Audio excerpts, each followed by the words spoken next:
जी, तो यहाँ पर राइट साइड से आ रहा है तो ये इंटरवल बनेगा, ये वाला।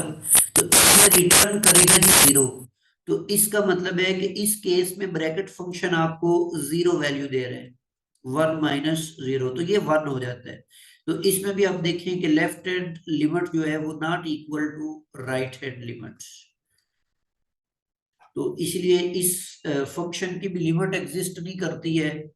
एक और ब्यूटीफुल सी एग्जांपल हमारे सामने आ गई है कि limit x approaches to zero sine, और ये ब्रैकेट फंक्शन आपके पास है, और ये x आ गया जी। उसी तरीके से प्रूफ करते, डज नॉट एग्जिस्ट है तो ये कैसे पता चलेगा, पहले हम निकालते हैं जी लेफ्ट हैंड लिमिट्स। और लेफ्ट हैंड लिमिट के अंदर आपको पता है कि जो फंक्शन हम यूज कर रहे होते हैं वो -1 to 0 है। तो इसके लिए ये -1 होता है, इसीलिए आप इसमें क्या लिखेंगे, साइन -1 और डिवाइडेड बाय -1। तो ये आपके पास बन जाएगा, कितना आ जाएगा जी, ये sin 1 आ जाएगा, sin 1। इसी तरह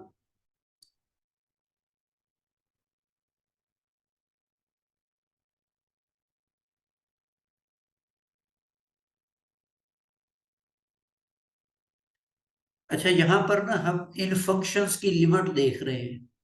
अभी हमने नेक्स्ट लेक्चर के अंदर कंटिन्यूटी स्टार्ट करनी है, उसके बाद डेरिवेटिव स्टार्ट करना है। तो ये जो इतनी सारी एग्जांपल्स मैंने आपको करवाई हैं, इनकी हमने कंटिन्यूटी भी वहां पर डिस्कस करनी है और डिफरेंशिएबिलिटी भी डिस्कस करनी है। अच्छा जी, इसी तरह आप राइट हैंड लिमिट इसकी निकालें तो वो लिमिट डिफरेंट आएगी। आई थिंक वो जीरो आ जाएगी, limits x approaches to zero. तो ये बन zero from right.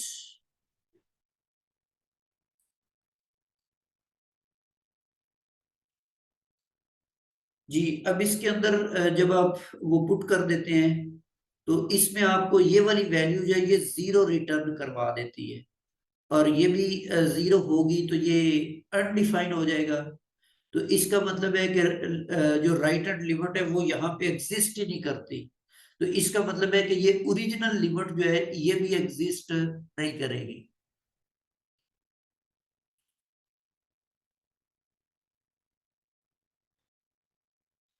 Ji, next आपके पास है जी एब्सोल्यूट वैल्यू फंक्शन।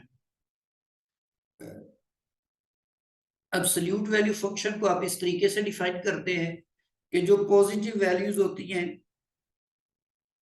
उनके लिए आप एज इट इज एक्स को यूज कर लेते हैं, और जो नेगेटिव वैल्यूज होती है उनको माइनस से मल्टीप्लाई कर देते हैं। जैसे अगर 5 है सपोज, तो 5 की एब्सोल्यूट वैल्यू 5 आ गई। लेकिन अगर हम -5 रखेंगे तो ये नीचे उसने डिफाइन किया हुआ है कि जो अंदर एब्सोल्यूट वैल्यू के अंदर आपने एक्स रखा है उसके साथ एक माइनस लगा देना। तो अब इस एब्सोल्यूट वैल्यू के अंदर -5 पड़ा हुआ है, तो एक माइनस हम अपनी तरफ से लगाकर इसको भी क्या कर देंगे, प्लस कर देंगे। तो एब्सोल्यूट वैल्यू फंक्शन का काम ये होता है कि नेगेटिव को भी पॉजिटिव बना देता है। जी, इसकी भी कुछ एग्जांपल हम देखते हैं लिमिट के अंदर। हाँ जी, ये लिमिट जीरो होती है, मतलब आप पॉजिटिव वैल्यू लेंगे वो भी जीरो हो जाएगी, नेगेटिव लेंगे वो भी। तो इसी तरह इसकी भी लेफ्ट और राइट लिमिट निकालेंगे तो वो इक्वल होगी और इक्वल टू जीरो होगी। इस तरह ये भी एग्जिस्ट कर जाती है और ये भी जीरो होती है। हाँ, ये लिमिट एग्जिस्ट नहीं करती, क्योंकि इसमें जब आप लेते हैं ना जी left hand limits, x approaches to zero from left, तो एब्सोल्यूट वैल्यू आप नेगेटिव x यूज करेंगे तो ये रिजल्ट आपके पास -1 आ जाएगा। लेकिन जब आप राइट हैंड लिमिट इसकी लेते हैं तो ऊपर पॉजिटिव आएगा, तो ये आपके पास 1 आ जाता है। तो ये लेफ्ट और राइट लिमिट्स आपस में इक्वल नहीं होती, इस वजह से ये लिमिट जो है ये एग्जिस्ट नहीं करती।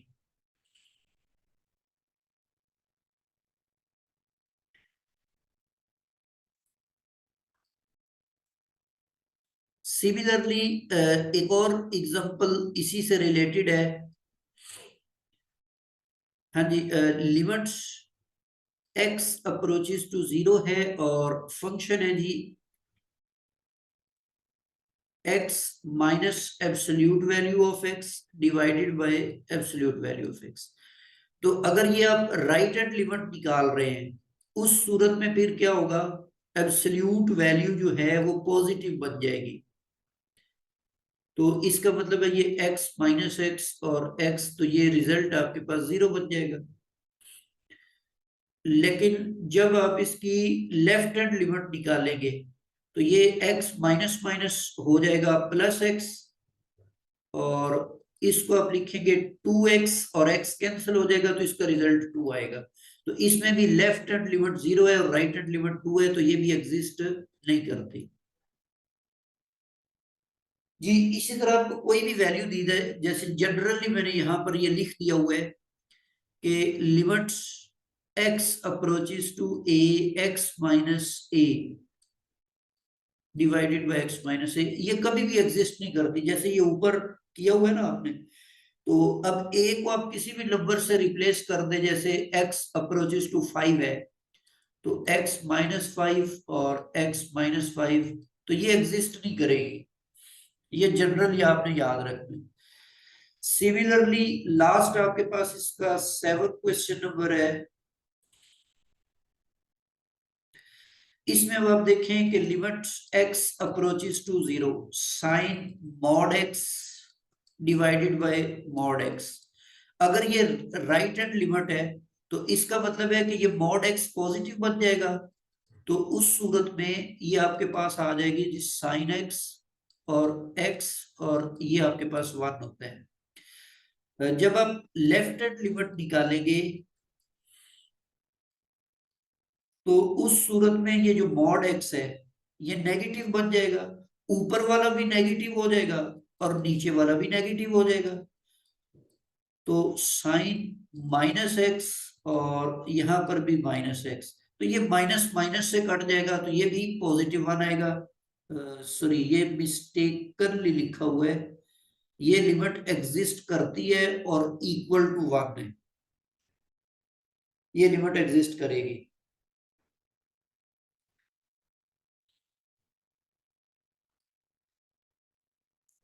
जी नेक्स्ट हमारे पास है सिग्नम फंक्शन।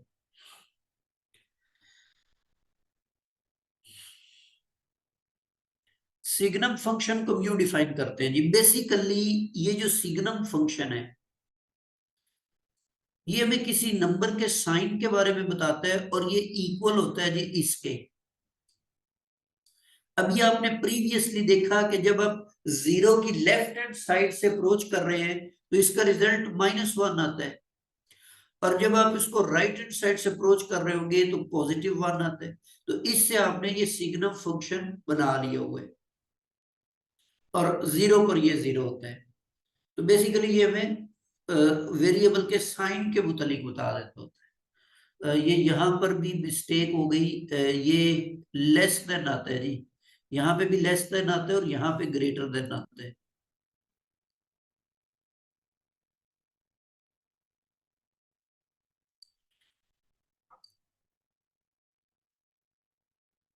अच्छा जी, नेक्स्ट हम इसकी लिमिट के मुतालिक देख रहे हैं। लिमिट x अप्रोचेस टू 0 है और सिग्नम फंक्शन ऑफ x है जी। अब इसके अंदर आप देखें, अगर आप इसको अप्रोच करते हैं ना लेफ्ट हैंड साइड से, तो सिग्नम फंक्शन आपको देगा -1 लेफ्ट हैंड लिमिट्स, तो ये आपके पास जस्ट -1 आ जाते हैं। और अगर आप इसको x approaches to 0 from right approach कर रहे हैं तो सिग्नम की जो वैल्यू है सिग्नम x की वो +1 आ जाती है। ये आपको ना एंड पे थोड़ा सा टाइम दिया जाता है क्वेश्चन आंसर के लिए, तो आप अपने क्वेश्चन नोट करते रहा करें, तो एंड पर हम इंशाल्लाह इसको डिस्कस कर लिया करेंगे। एंड पे मैं पूछता रहता हूँ तो कोई तब वो बोल ही नहीं रहे होते आप, तो इसको हम डिस्कस कर लेते हैं जो भी आपके क्वेश्चन होंगे।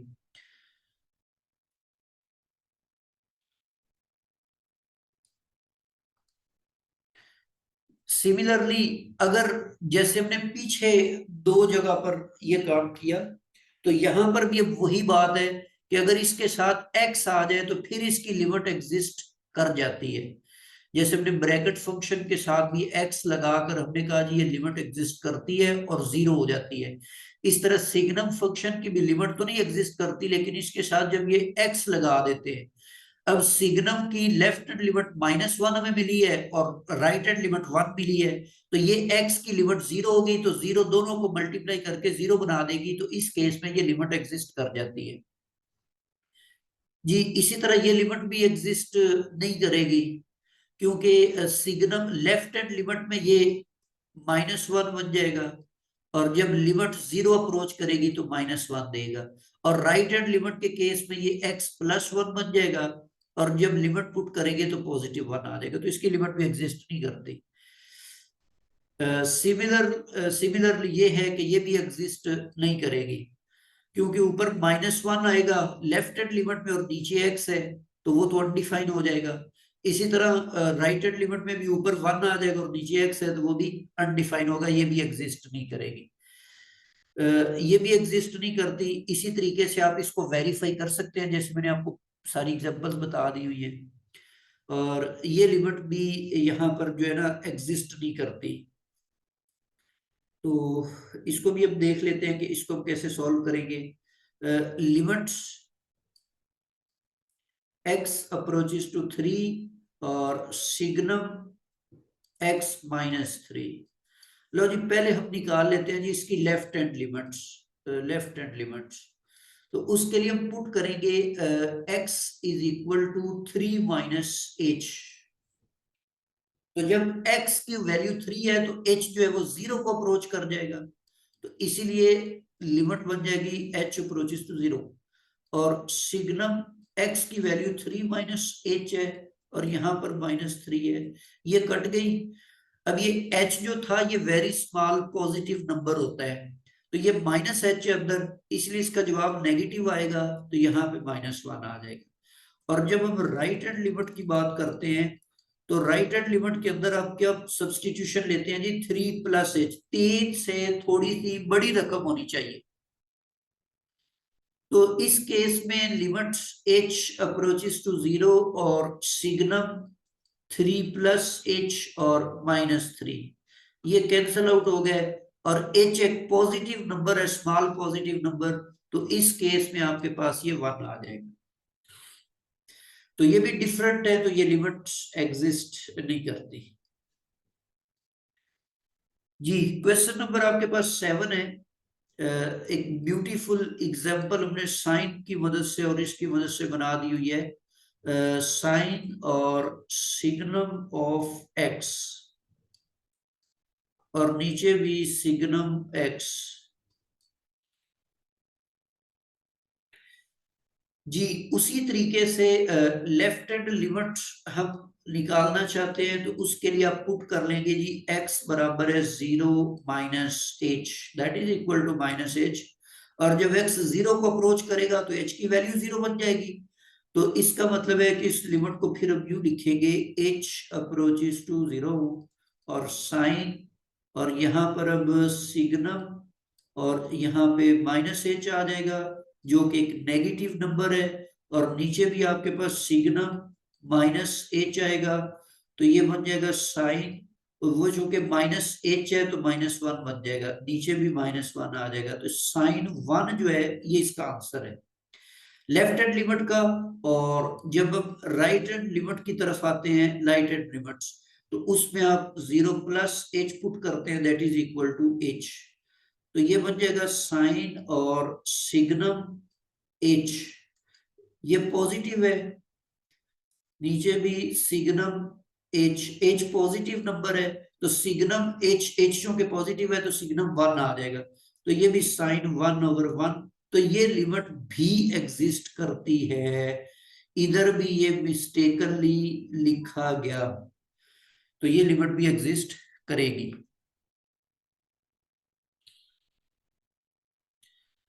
जी। आज हमने जो लास्ट फंक्शन डिस्कस करना है यहाँ पे, वो है डायरिचलेट फंक्शन। ये कौन सा फंक्शन होता है? A function of this form. यहां पर ये जो फंक्शन हमने डिफाइन किया हुआ है कि अगर आपके पास x एक रैशनल नंबर है तो उस सूरत में फंक्शनल वैल्यू p यूज करनी है आपने, और अगर x एक इरेशनल नंबर है उस सूरत में आपने एक वैल्यू q यूज करनी है, फंक्शनल वैल्यू। यहां पर p और q जो है ये दोनों डिफरेंट रियल नंबर्स हैं। जैसे मिसाल के तौर पे ये फंक्शन हमने डिफाइन किया हुआ है कि x अगर रैशनल हो तो 1 लिखें, और अगर x इरेशनल हो तो -1 लिखें। एक और एग्जांपल में x अगर रैशनल है तो 1 ले लें, x अगर इरेशनल है तो 0 ले लें। तो ये सारे के सारे डायरिचलेट फंक्शन है। अच्छा, इनके डायरिचलेट फंक्शन के केस में जो लिमिट होती है ये किसी भी रियल नंबर पे एग्जिस्ट नहीं करती।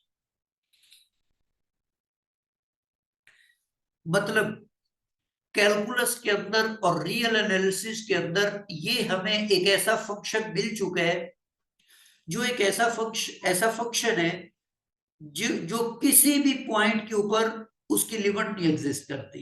कंटिन्यूटी में जब हम जाएंगे तो वहां पर ये देखेंगे कि ये फंक्शन कंटिन्यूअस भी नहीं होता। एक ऐसा फंक्शन है जो किसी भी रियल नंबर के ऊपर उसकी कंटिन्यूअस भी नहीं है और उसकी लिमिट भी एग्जिस्ट नहीं करती।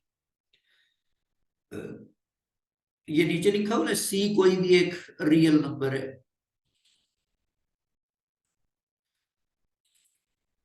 जी, अगर हम एक ऐसा फंक्शन बना लेते हैं कि यहां पर एक x है हमारे पास और यहां पर एक -x है, नंबर नहीं है, ये दोनों वेरिएबल्स हैं।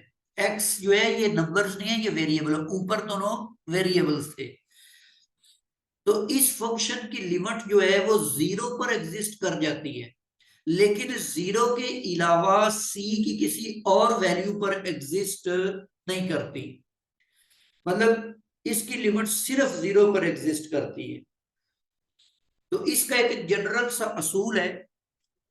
नेक्स्ट एग्जांपल में मैंने बताया हुआ है कि अगर आपके पास कोई भी ऐसा फंक्शन आ जाता है कि जियो यहाँ पे कोई फंक्शन है, ये x जब रैशनल होगा तो ये वैल्यू यूज करनी है, फंक्शनल वैल्यू, और x जब इरेशनल होगा तो ये यूज करना है। इस फंक्शन की लिमिट किस किस पॉइंट के ऊपर एग्जिस्ट करती होती है? तो इसका एक तरीकेकार है कि ये जो लिमिट है c के ऊपर अगर एग्जिस्ट करे तो ये उसी वक्त पॉसिबल होगा जब ये दोनों फंक्शंस g ऑफ x और h ऑफ x उस वैल्यू के ऊपर बराबर हो। मतलब आपने दोनों को बराबर लेकर वहां से ऐसी वैल्यू निकालनी। अब जो प्रीवियस एग्जांपल है उसमें आप देखें ऊपर वाला फंक्शन x है और नीचे वाला जो फंक्शन है वो -x है। तो इसको आप इस साइड पे लाकर एक इक्वेशन बना लें x प्लस एक्स और इसको सॉल्व कर लें। तो ये बनेगा 2x इज इक्वल टू 0। तो x इज इक्वल टू 0 इसका रूट है। तो जब आप c की वैल्यू 0 लेंगे तो 0 पर इसकी लिमिट एग्जिस्ट करेगी, अदरवाइज नहीं करेगी। एक और एग्जांपल देखें। जैसे ये फंक्शन है, ये रैशनल वैल्यूज है 0 से 1 तक और ये इरेशनल वैल्यूज है 0 से 1 तक। तो आपने x की वो कीमत बतानी है जहां पर इसकी लिमिट एग्जिस्ट करती हो। तो साइन x को आप इक्वल लेंगे cos x के, इसको इधर ले आएंगे तो ये tan x इक्वल टू 1 बन जाएगा। तो ऐसी अब लातादाद आपको वैल्यूज मिल गई हैं जिनके ऊपर ये एग्जिस्ट करेगी। उनमें सबसे पहली वैल्यू है 45 डिग्री। ठीक है, x या रेडियन में बात करें तो π/4 हो जाएगा।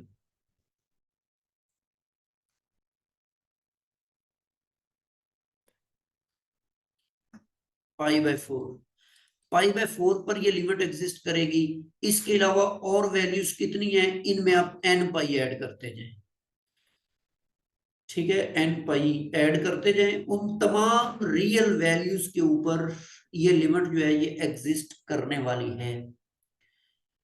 ठीक है, तो ये यहां पर ये मैंने लिखा हुआ है कि ये लिमिट एग्जिस्ट करती है। तो अगर इस तरह का कोई फंक्शन दिया हुआ है और उसकी लिमिट भी दी हुई है, तो एग्जिस्टेंस और नॉन एग्जिस्टेंस का अगर आपने बताना हो तो पहले इन फंक्शंस को आपस में इक्वल ले लें और इक्वल लेकर देख लें कि ये जो फंक्शन के एक्स जिसको अप्रोच कर रहा है, क्या वो इनको बराबर रखकर जो इक्वेशन बनी है, अगर उसका रूट बन जाए, इसका ये बी पार्ट जो है ये इसका रिजल्ट निकलता है। इसको देख लीजिएगा। और इसी तरह नेक्स्ट, अभी हमने जब एक्सपोनेंशियल वाला केस पढ़ा था तो उसके अंदर हमने ये एमसीक्यूज भी देखा था, तो ये 2015 के पेपर में आया हुआ है जी। इसी तरीके से ये एक लिमिट है, अभी हमने डिलॉफ्टल रूल से सॉल्व की हुई है।